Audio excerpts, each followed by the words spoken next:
Vegeta, what does the scouter say about his power level? It's over 9,000! What, 9,000? What's going on, guys? Overcharge here.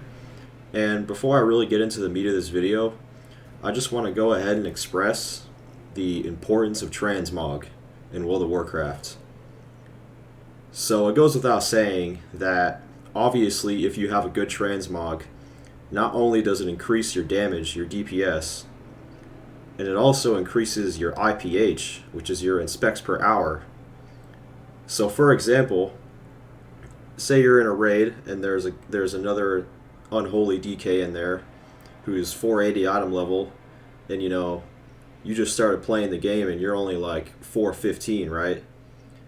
But the thing is, if you have a good Transmog and he has a shitty Transmog, you're gonna do more damage than him. That's just how it is. That's just how it works. That's how the mechanic in the game works. That's how Transmog works. And today, so there's a lot of misconceptions about what an Unholy DK Transmog should look like. Basically today, I'm going to go through some of the sets that I use, and I'm going to meet the standard of what an Unholy DK Transmog should look like and the effect that it will have on your gameplay. Alright, so the first thing we're going to take a look at is the current set that I've got on right now. So what we've got going on here is we've got the heroic, I think it's heroic Nighthold DK helmet, the LFR shoulders from Dragon Soul, the LFR chest piece from Dragon Soul, the End Time gloves and boots from the Cataclysm dungeon, End Time, I think it's the first tier of Mists of Pandaria Heart of Fear DK leggings, the Il'gynoth belt, and for our weapon we've got Gorehowl from Garrosh and Siege of Orgrimmar, the LFR version. So as you can see, the standard for an Unholy DK set should be very green, very purple, and what you gotta understand is that as an Unholy DK, you are walking death, you are the plague, you are pestilence. Basically, you are coronavirus sweeping over Florida and California. And I live in California, so trust me, I know what I'm talking about here. Basically, if your Unholy DK Transmog doesn't look like a global pandemic, then you're just doing it wrong. And that's all that needs to be said. But there are a couple different themes you can go for as Unholy. And it's also important to have different... See, obviously, like, the colors on a Transmog should usually match.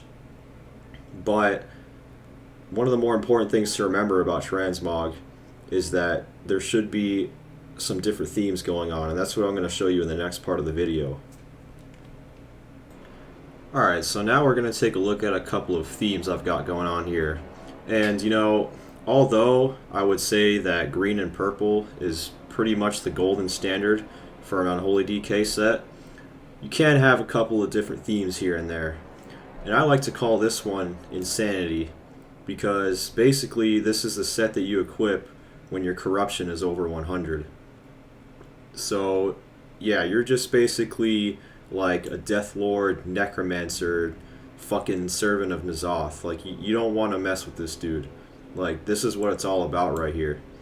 And so you can also have maybe a spookier theme going on here.